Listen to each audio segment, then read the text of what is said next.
Hear me out. Today I'm going to be asking a very controversial question. Let me tell you how this is gonna work. Is it worth getting married in the 21st century?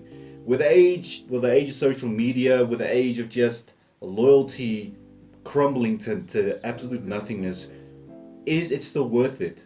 Now we're going to be exploring this question in this video, and I'm going to be giving us 3 perspectives that we can look at the situation from. So if you are new to the channel, please make sure that you smash the subscribe button and turn on the post notifications bell for more awesome videos like this. And pause the video, let me know, do you think it is still worth getting married in today's society? Let me know before we start in the comment section. Let's go.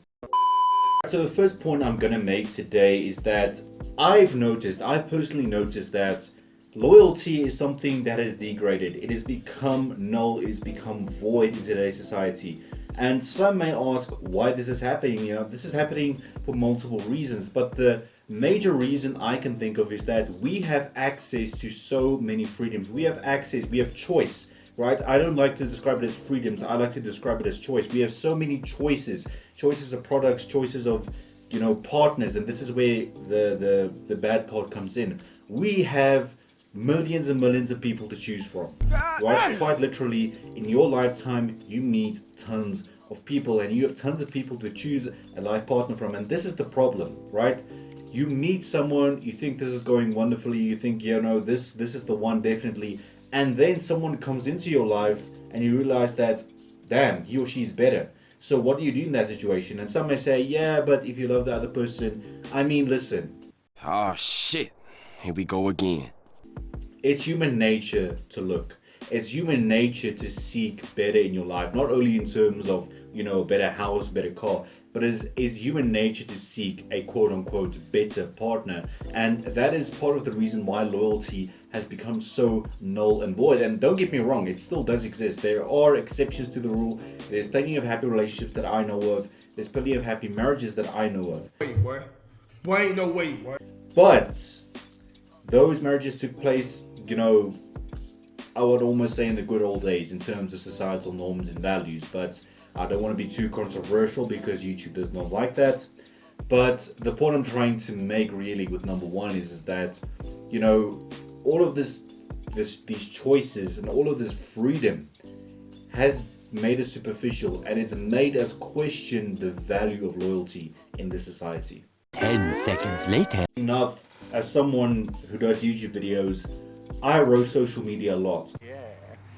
And the reason I roast social media a lot is that it is contributing to childish values among society. And it's much the same story as with the increased freedom and the increased amount of choices that we now have.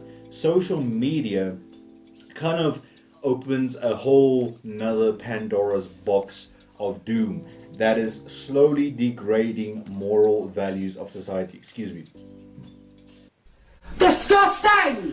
But it's slowly degrading moral values of society. When we scroll onto our social media feeds, we see the best of the best people, we see the most beautiful people, we see the healthiest people, we see the richest people, we see the poorest people. And it exposes us to this, range of extremes that kind of messes our value system up, right? Because let's say you want to lose weight, you're scrolling, through Instagram and seeing all of these models, or all of these, these fitness gurus who have amazing bodies, right? And they spin a story of, okay, you should do this hack, do this hack, do this exercise.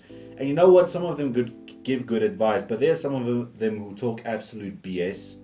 So my point that I'm trying to make is keep your journey to yourself, right? Focus on your journey. Stop comparing your journey, your personal journey in reality to people's journeys on social media, because the fact of the matter is that they're not actually showing their entire journey on social media. They're simply showing the end results, right? So if you want to keep sane, and if you really want to focus on achieving the best, you focus on your journey only. By bringing it back to marriages, we scroll into our social media feeds. We have access to millions and millions of people on there, right?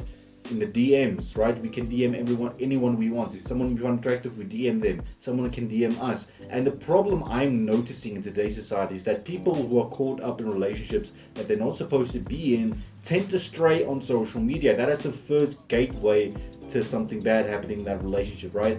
Because he or she scrolls through social media. Oh, this girl's prettier than my girlfriend. Let's message her. This guy, oh, he has more money. He's better looking. So why not message him? And this is a main cause of loyalty degrading. That is why I talked about loyalty in the first point. If you're really loyal to your partner and you really care about them and that is really the partner for you, this is something that you would not do. Did that just rhyme?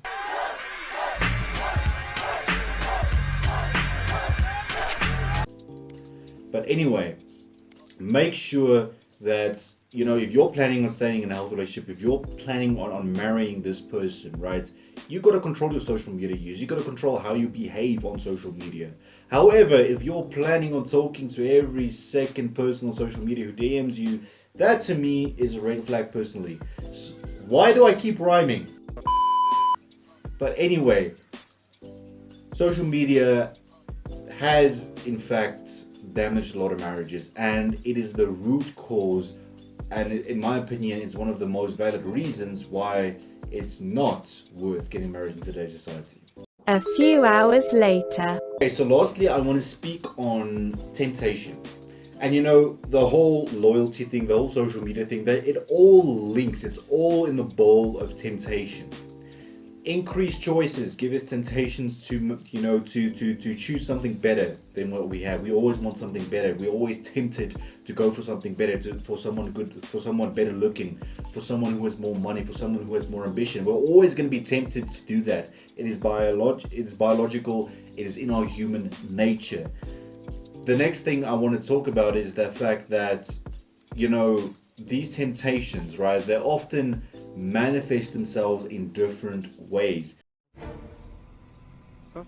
And what I mean by this is that let's take social media again, for example. Again, you're scrolling through your feed and you see this amazing person. You see this person who you pictured in your mind, right? You're going to marry this type of person. He has to look this type of way. She has to look this type of way. She has to have this attitude. She has to dress this certain way. And immediately your temptation is there. Your temptation is there to, let's comment, let's like, let's send her a message. And it's very hard to control that temptation.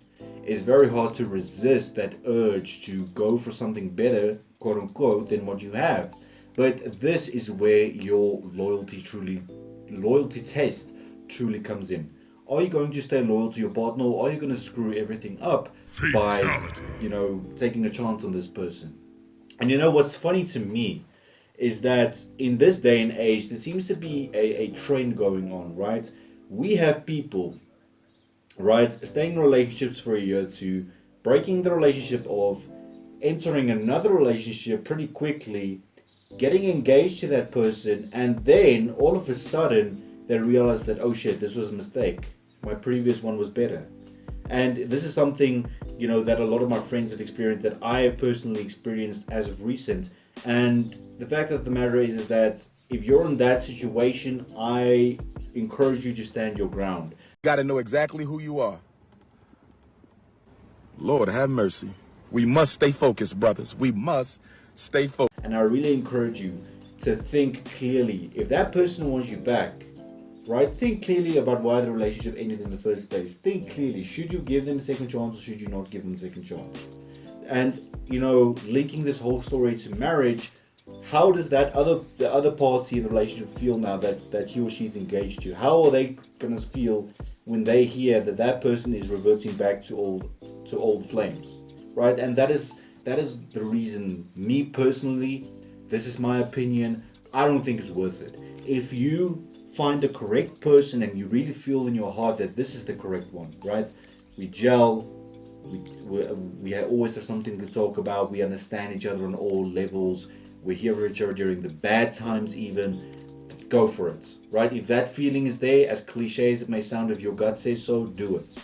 But if you're uncertain, if there's red flags poking their heads out everywhere, then I recommend you take your time and make a thorough decision. Let me know, is it worth getting married in the society or not? Let me know in the comment section down below. I'll see you next time.